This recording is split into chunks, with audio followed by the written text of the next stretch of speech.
Break के बाद IND special में आपका स्वागत है। हम भी कहेंगे नर्मदा मैया की जय, लेकिन उसके पहले हम बता दें कि नरसिंहपुर से हमारे साथ जुड़ गए हैं धर्मेंद्र पटेल। वो बताना चाहते हैं कि इस पूरी यात्रा के बारे में उनकी क्या राय है, लेकिन संक्षेप में। धर्मेंद्र जी, आपका बहुत बहुत स्वागत है। जी नमस्कार। आपका सवाल कोई हो तो बहुत संक्षेप में बताइए। मैं शिवराज सिंह चौहान जो प्रदेश के मुखिया हैं उनसे ये पूछना चाहता हूँ कि ये जो आप नर्मदा यात्रा के नाम पे जो ढकोसला कर रहे हैं ये कब बंद होगा आपका?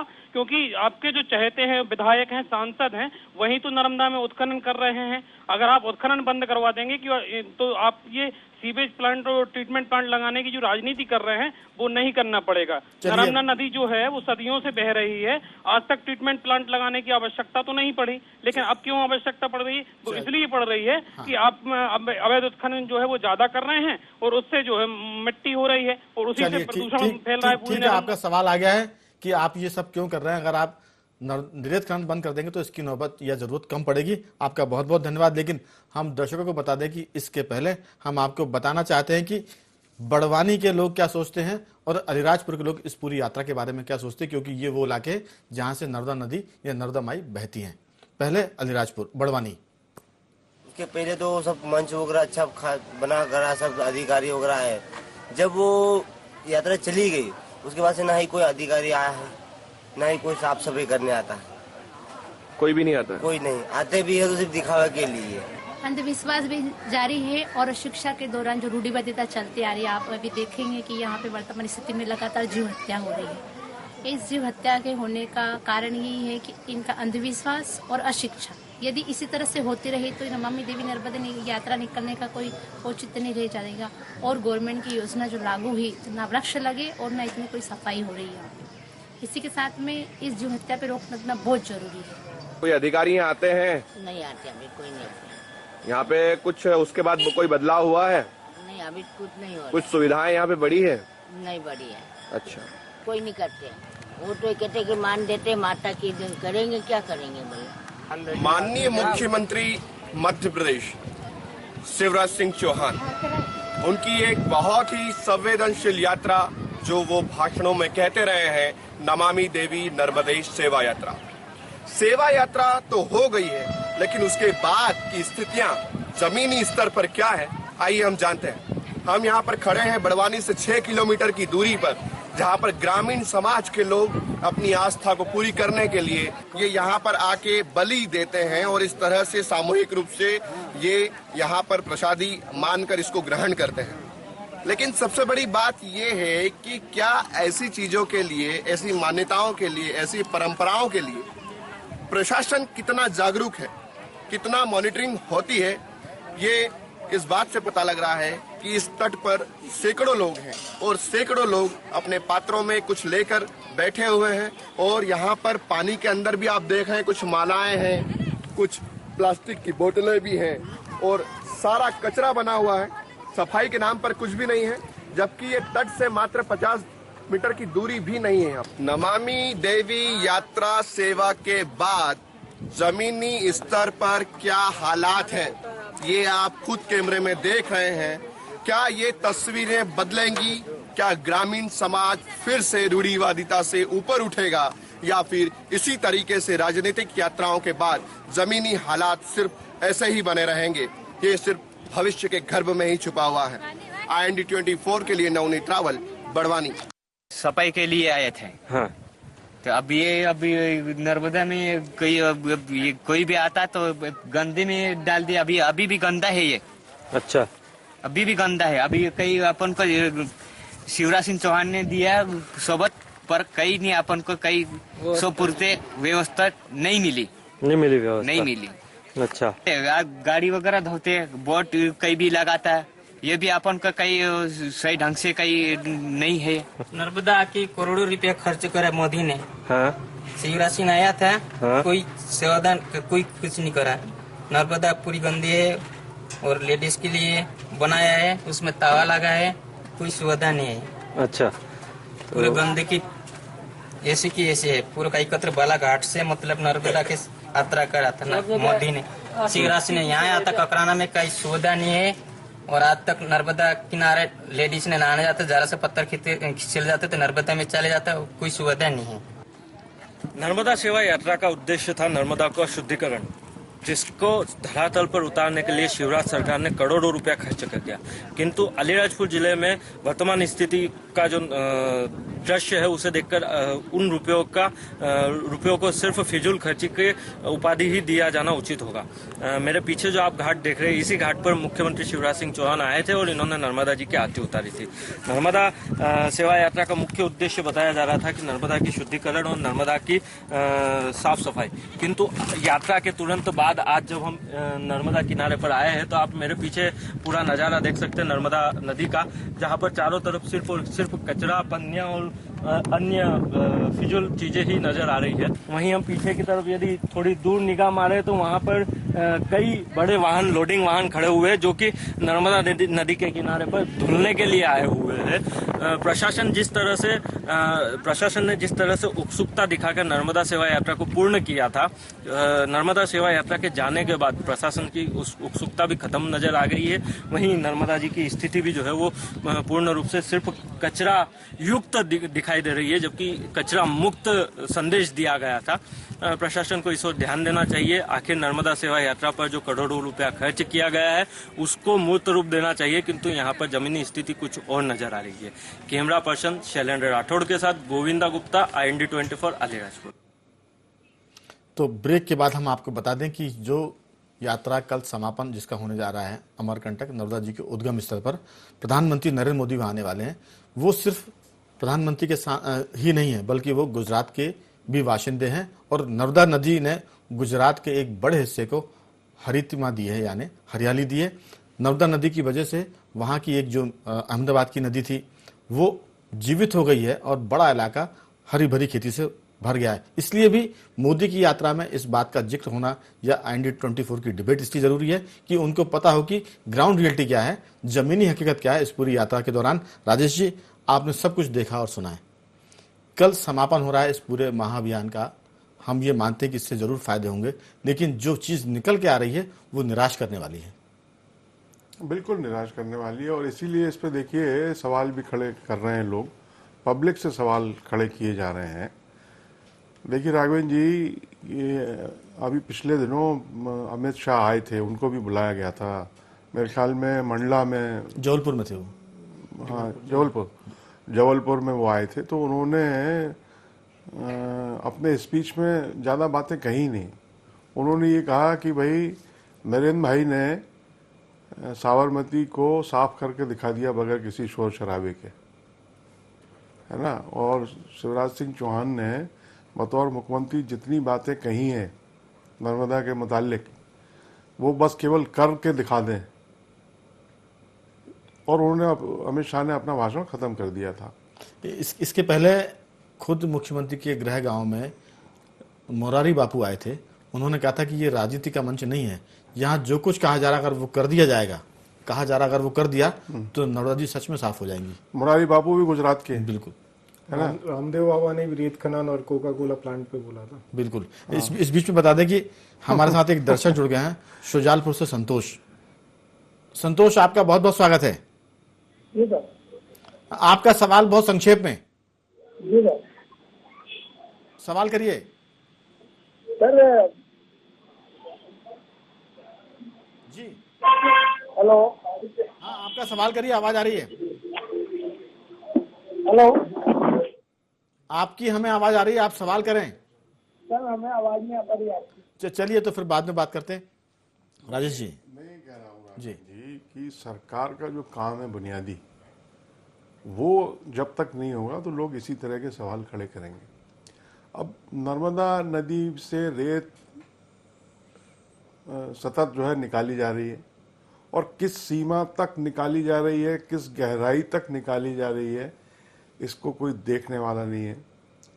लाखों करोड़ों रुपए रोज का उसमें कारोबार हो रहा है, अवैध कारोबार हो रहा है। ये कारोबार का जिक्र किया तो मैं एक चीज जोड़ना चाहता हूँ। होशंगाबाद और बुद्धि से जो रेत निकल के भोपाल आती है, ऐसा एक आंकड़ा है अनुमान के तौर पर कि 70 लाख रुपए की रेत रोज आती है और सरकार को इसका रेवेन्यू बहुत कम प्रतिशत में मिलता है। देखिए साहब, जहाँ जहाँ नर्मदा सेवा यात्रा ये गई है वहाँ ऐसा बताया गया है कि रात में जो पोकलेन मशीन है जो रेत निकालती है उसको रात में तो नाले में रख दिया गया, और जैसे ही वो यात्रा खत्म हुई, गए सब लोग अपने अपनी जगह, तो दिखाने फिर वो अगले दिन से अपना काम करने लगी। तो देखिए, जब तक ये चीजें, पेड़ कटना, पेड़ क्यों, किसकी संरक्षण में पेड़ कट रहे हैं, किसके संरक्षण में जो है रेत का उत्खनन हो रहा है।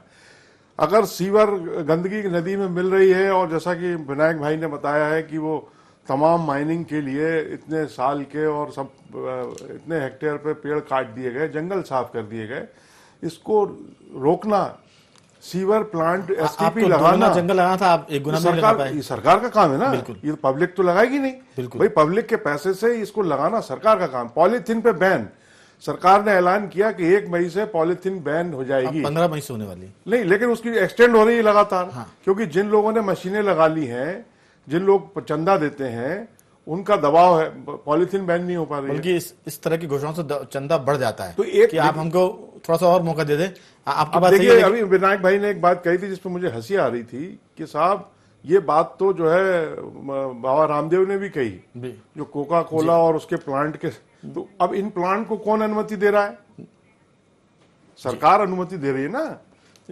एक हमारे साथ 2 दर्शक जुड़ गए हैं, आपकी अनुमति हो तो उनसे बात कर लेते हैं। नरसिंहपुर से आशीष गुप्ता। आशीष गुप्ता जी, आपका सवाल संक्षेप में। जी सर, मेरा सवाल विनायक परिहार जी से है जी, कि उन्होंने अभी एनजीटी में काफी केस लगाए हैं नर्मदा जी के उत्खनन को लेकर, उसमें कुछ सफलता भी पाई है। क्या उनका विचार आगे नर्मदा जी के संरक्षण के लिए, दीर्घकालीन संरक्षण के लिए ऐसा कुछ है कि वो कोई सत्याग्रह चालू कर रहे हैं, कोई अनशन चालू कर रहे हैं, समाज के सभी वर्गों को जोड़कर कुछ जमीनी काम कर रहे हैं, ऐसा कोई उनकी योजना है क्या? चलिए सीधा सवाल आपसे। देखिए, हम लोग अभी जिस प्रकार से काम कर रहे हैं उसमें ये ध्यान रखा जाता है कि हमारे पास संसाधन कितने। अब जिस प्रकार से कहें अपन राष्ट्रवादी घुटी पिला के जो पूरा अभियान चलाए जा रहे हैं और जितना पैसा उनमें लगाया जा रहा है, उसके अनुरूप हम किस स्तर पे काम कर सकते हैं। उसमें एक न्यायालय, एनजीटी और हाई कोर्ट, सुप्रीम कोर्ट, ये हम लोग के लिए बड़ी महत्वपूर्ण जगह है। यहाँ से कुछ हम लोग को उम्मीद रहती है कि कुछ चीजें होंगी और हो भी रही हैं, लेकिन सत्याग्रह और आंदोलन के लायक हमारे पास अभी संसाधन नहीं है। उस संसाधन के जुगाड़ करने के लिए हम लोग जगह जगह जा रहे हैं, लोगों से बातचीत कर रहे हैं, और आने वाले समय में संभव हुआ तो ये भी करेंगे, आवश्यकता पड़ती है तो ये भी करेंगे। चलिए आशीष जी, आपका सवाल का उत्तर मिल गया आपको। अब हमारे साथ दर्शक जुड़ गए, रिंकू गुप्ता। रिंकू जी, आपका क्या सवाल है? चलिए, तो वो संपर्क टूट गया हमारा। आपसे लोग सवाल भी कर रहे हैं। सीधी सी बात यह कि जो कुछ आपने देखा सुना, कल चूंकि प्रधानमंत्री आने वाले हैं, ये सारी चीजें उनके नजरिए से भी कैसी होंगी, क्योंकि वो रस्मदाई के तौर पर कोई भाषण देंगे। जैसा राजेश सिंह कहा कि मुरारी बापू ने भी कुछ कहा और अमित शाह ने भी कुछ कहा, वैसी कोई बात निकल कर आएगी, ऐसी कोई उम्मीद है आपको? देखिए, अब माननीय प्रधानमंत्री जी क्या कहते हैं इस पे तो बहुत कुछ कहा नहीं जा सकता, लेकिन उम्मीद रखते हैं कि वो कुछ ऐसा कहेंगे, करेंगे, कुछ चीज़ें करेंगे जिससे नर्मदा माई की जो दयनीय स्थिति है उसमें कुछ सुधार हो सके। मैं कुछ चीज़ें बताना चाहता हूँ। जैसे ये कहा जा रहा है कि दुनिया का सबसे बड़ा नदी संरक्षण अभियान, मेरी दृष्टि में अगर कहीं पूरी यात्रा की अपन जो कार्यक्रम है, क्रियाकलाप है, उस पर नज़र दौड़ाएं तो दुनिया में पर्यावरण को नुकसान पहुंचाने वाला सबसे बड़ा अभियान। इसको इस तरह से, इस नजरिए से देखिए, दुनिया में जो पर्यावरण का फायदा नुकसान देखा जाता है, कार्बन फुटप्रिंट करके एक टर्मोलॉजी चलती है कि आपने कितना कार्बन या तो पेड़ों के माध्यम से जमीन में स्टोर किया या कितना कार्बन हवा में छोड़ा। हर एक्टिविटी को आपकी कार्बन से जोड़ के देखा जा सकता है। अब पूरी यात्रा का आप देखें, सैकड़ों गाड़ियां चल रही हैं, अब सैकड़ों गाड़ियों से कितना धुआं निकला होगा। बहुत माफी के साथ रुक रहा हूँ, जगदीप जुड़ गए हैं गाडरवाड़ा से। जगदीप, आपका कोई सवाल? हाँ सर, नमस्कार सर। मैं जानना चाहता हूँ, जो नर्मदा सेवा यात्रा निकल रहे हैं जी, इसमें जो सर ये जो नर्मदा सेवा यात्रा निकल रही है, तो सर उसमें सबसे बड़ी परेशानी जो नाले हैं, नालियां हैं और गंदगी है, वो अभी तक हटाई नहीं जा सकी। जी, विनायक जी, आपको इस पर कुछ कहना, जो जगदीश का सवाल है? देखिए, सरकार का काम है कि नर्मदा में एक बूंद भी प्रदूषित जल नहीं जाए, इसके लिए पर्याप्त फंड की व्यवस्था है, इसके लिए नियम कानून कगड़े हैं, बस उसको इम्प्लीमेंट करने की इच्छा शक्ति सरकार के पास नहीं है। सुजालपुर से हमारे साथ जुड़ गए वीरेंद्र। वीरेंद्र, आपका बहुत बहुत स्वागत है। सीधा सवाल वीरेंद्र जी, सवाल करिए सीधा। सर, मैं यूँ बोल रहा हूँ, नमामि देवी नर्मदे यात्रा चल रही है। हेलो जी, आपकी आवाज आ रही है? वो तो बढ़िया यात्रा है, कुछ समस्या नहीं है, लेकिन जो कांग्रेस पार्टी आरोप लगा रही है कि इसमें स्वच्छ भारत का पैसा लगाया जा रहा है, तो ये गलत है। ये स्वच्छ भारत का पैसा माननीय मुख्यमंत्री जी को नहीं लगाना चाहिए। विनायक जी, बिल्कुल सही है, जो हर जगह चर्चा है और ऐसा ध्यान में भी आया जब नजदीक से जानकारी की कि इसमें अधिकतम पैसा अवैध रेत खनन से जुड़े लोगों का लगा, और इस प्रकार के पैसे से अगर कहीं आप नामदा सेवा यात्रा कर रहे हैं तो कितनी नामदा माई की सेवा कर रहे हैं स्पष्ट हो दिखता है इससे। राजेश जी, आपकी कोई टिप्पणी इस पर, इस सवाल पर? नहीं, उनका शायद आपके दर्शक ने ये कहा है कि पैसा स्वच्छता अभियान का जो पैसा लगाया वो आप इस पे लगा रहे हैं। हाँ, वो इसमें लगा रहे हैं।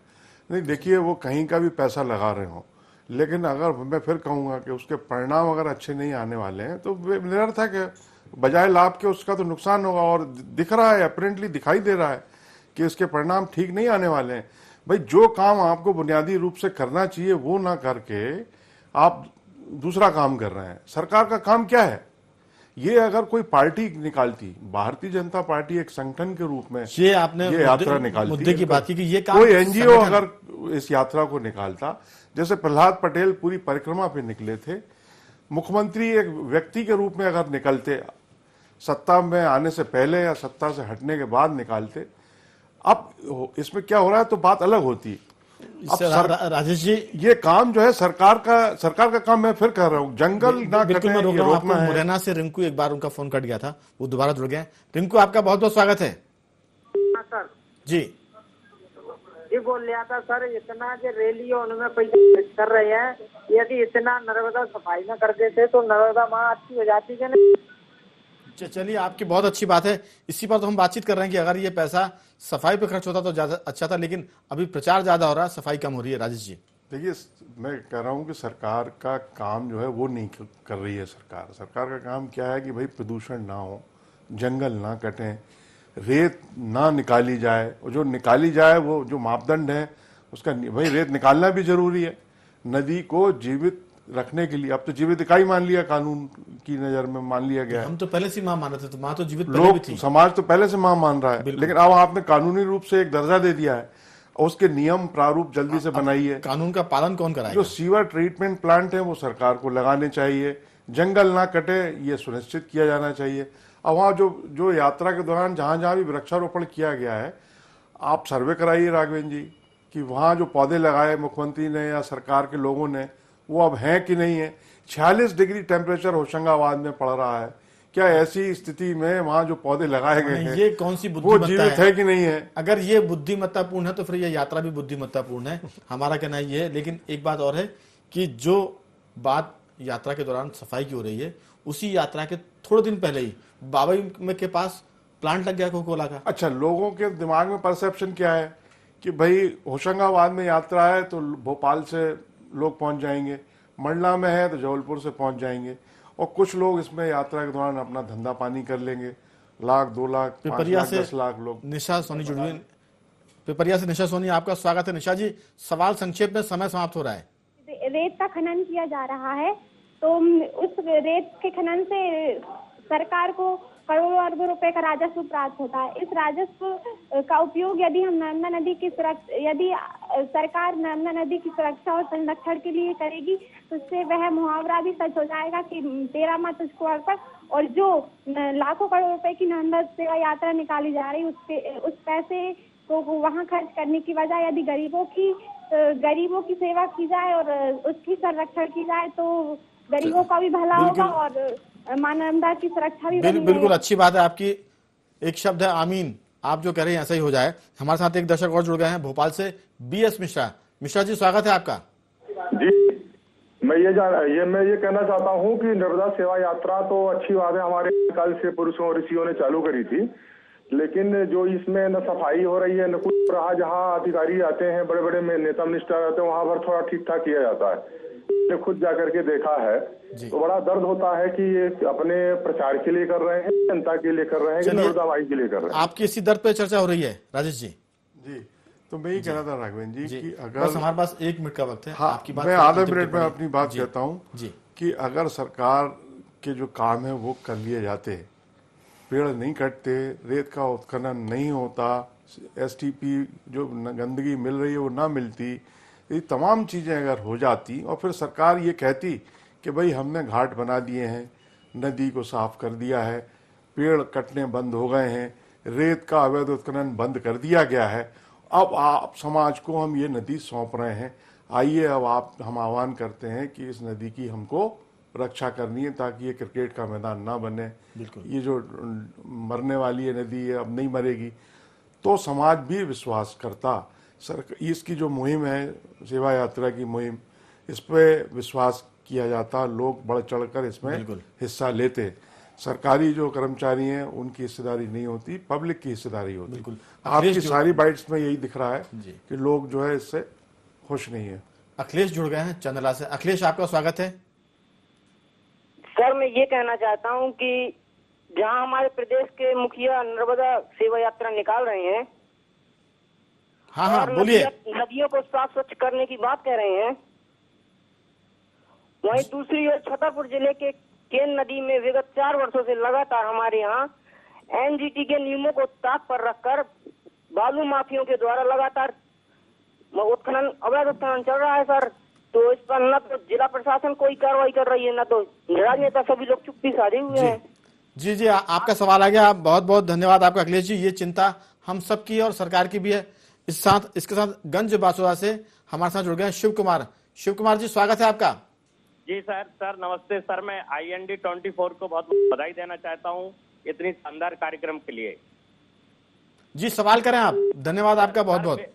सर मेरा सवाल ये है कि मैं नर्मदा के किनारे रहने वाला हूँ सर, और मुख्यमंत्री जी जो भी कर रहे हैं वो जनता की गाड़े पक्षी की कमाई को जिस तरह दुरुपयोग हो रहा है, कोई जनता का सरोकार नहीं है, दिखावा और चुनाव के लिए सर जो किया जा रहा है। चलिए, आपने कहा वो सुन लिया, और अब जो बाकी लोग हैं वो निर्णय करेंगे इस बारे में। बहुत बहुत धन्यवाद आपका शिव कुमार जी। जबलपुर से एक दर्शक जुड़ गए हैं, देवांशु। देवांशु, आपका स्वागत है। जी धन्यवाद। मैं एक सवाल पूछना चाहता हूँ कि सरकार के द्वारा जो सरकारी पैसा है उसका इतना खुलकर दुरुपयोग किया जा रहा है। 4,500 बसें लगभग इस आयोजन में लगाई गई हैं, और दूसरी ओर नर्मदा सेवा यात्रा कही जा रही है इसको। जब एक आध्यात्मिक आधार इसका बनाया गया है तो ऐसा सरकारी संसाधनों का दोहन क्यों किया जा रहा है? और दूसरी ओर जो जनता को इतनी समस्या बनी हुई, जबलपुर में 8 घंटे की फ्लाइट कैंसिल कर दी है, यहाँ से बसेस जितने भी ऑनवर्ड्स डिंडोरी थे उसको कैंसिल कर दिया गया है। ये ऐसा क्यों किया जा रहा है? फिर चलिए, आपका सवाल आ गया, इसका जवाब लेंगे हम। पिपरिया से जुड़ गए हैं कल्याण सिंह। कल्याण जी, आपका बहुत बहुत स्वागत है। जी कल्याण जी, देखिए, आप जो बात कर रहे हैं नर्मदा सेवा यात्रा की, नर्मदा सेवा यात्रा पर तकरीबन 3500 करोड़ रुपए खर्च किया गया है। क्या इतना पैसा जो खर्च किया गया है, यदि ये नर्मदा के बचाव में और उसके संरक्षण में लगाया जाता ये पैसा, तो नर्मदा की जो शक्ल सूरत है वो बदल के कुछ और होती। जो पैसा जो हुआ है सरकारी पैसे से चुनाव प्रचार किया है, दुष्प्रयोग किया गया है सरकारी पैसे का। जी विनायक जी, देखिए, जैसा कि सब जगह सब दर्शक भी कह रहे हैं, समय का हमें बस एक हम लोग भी कह रहे हैं, जी। जनता के पैसे का बड़ी भारी मात्रा में अगर कहीं इसको नर्मदा सेवा के लिए लगाया जाता, शुद्धिकरण के लिए जाता, शायद कुछ परिणाम भी आते। मेरा भी यही कहना है, यही मानना है, सरकार की कथनी करनी में बहुत अंतर है। सरकार की मंशा कुछ और है और कर कुछ और माध्यम से रहे। सरकार नर्मदा के जो भक्त हैं उनके भावनात्मक रूप से दोहन करके 2018 के चुनाव पे नजर रखे हुए, और ये सरासर एक प्रकार से माई के साथ तो अन्याय है, प्रदेश की जनता के साथ, प्रदेश के संसाधनों के साथ, और प्रदेश के भविष्य में जो हमारा जल संकट आने वाला वो स्पष्ट रूप से यात्रा से दिखने लगा। नहीं, अगर ये जल संकट आए तो दोषी कौन होगा इसके लिए? तो स्पष्ट रूप से जो सरकारें हैं, पूर्व सरकारें थी, लेकिन अभी तो जो वातावरण है, जो नर्मदा भक्त बने हैं, स्पष्ट रूप से माननीय शिवराज सिंह जी इसमें दोषी हैं। जी राजेश जी, आपकी अंतिम टिप्पणी इसमें, क्योंकि कल मोदी आने वाले हैं। ये मामला इसलिए भी महत्वपूर्ण है कि मोदी की राज्य का, गुजरात को भी नर्मदा नदी से बहुत फायदा मिला है। अब वो उसको बचाने के लिए कुछ कहेंगे क्या, आपकी राय? नहीं, वो बिल्कुल कहेंगे, और वो अपने राज्य का जो उन्होंने किया है साबरमती नदी के साथ जो किया है, हाँ, क्योंकि वो नर्मदा जल से ही जीवित हुई है। हाँ बिल्कुल किया, और साबरमती के पानी नर्मदा माई ने लौटाए हैं। वहीं जाती है नर्मदा, आखिर में वहीं जाती है, गुजरात जाती है। तो नर्मदा नरेंद्र मोदी के लिए भी बहुत महत्वपूर्ण स्थान रखती हैं, और वो इस बात का, साबरमती का जिक्र बिल्कुल करेंगे। लेकिन देखिए, मैं ऐसा नहीं मानता कि उनको, प्रधानमंत्री को नर्मदा सेवा यात्रा या नर्मदा के बारे में जानकारी ना हो। उनको हर बात का इल्म होगा। अब देखना यही है कि वो अपने भाषण में क्या इन संकेतों में इस चीज़ का जिक्र करते हैं, खासकर रेत के मामले में, जंगल के मामले में? अगर वो करेंगे तो लोग उसका निष्कर्ष निकालेंगे। और जहाँ तक सवाल ये नर्मदा की पट्टी की जनता का है, जैसा कि विनायक जी ने कहा कि बड़ा भावनात्मक इशू है, तो भावनात्मक इशू में एक चीज़ बड़ी खतरे की रहती है कि जैसा कि मैं परसेप्शन देख रहा हूँ लोगों का कि किसी आदमी ने तारीफ नहीं की है, तो इसका उल्टा भी, भले ही ये 2018 के चुनावों को ध्यान में रखकर की जा रही हो, इसके नतीजे भी विपरीत आ सकते हैं क्योंकि मामला भावना का है। हाँ। आपने चर्चा में हिस्सा लिया, समय की तंगी, बहुत बहुत साधुवाद विनायक जी आपको भी, राजेश जी आपको भी। हम दर्शकों को बता दें कि ब्रेक पर जाने के पहले हमारा ये कहना है कि ये जो पूरा मामला है, मुख्यमंत्री शिवराज सिंह संगठन भी है, सरकार भी है, एनजीओ भी है और सरकार के सीईओ भी हैं, लेकिन एक आदमी कितने काम करेगा? नर्मदा नदी बचेगी या नहीं बचेगी? चर्चा हमारी रहेगी जारी। अभी जा रहे हैं ब्रेक पर, बने रहिए हमारे साथ।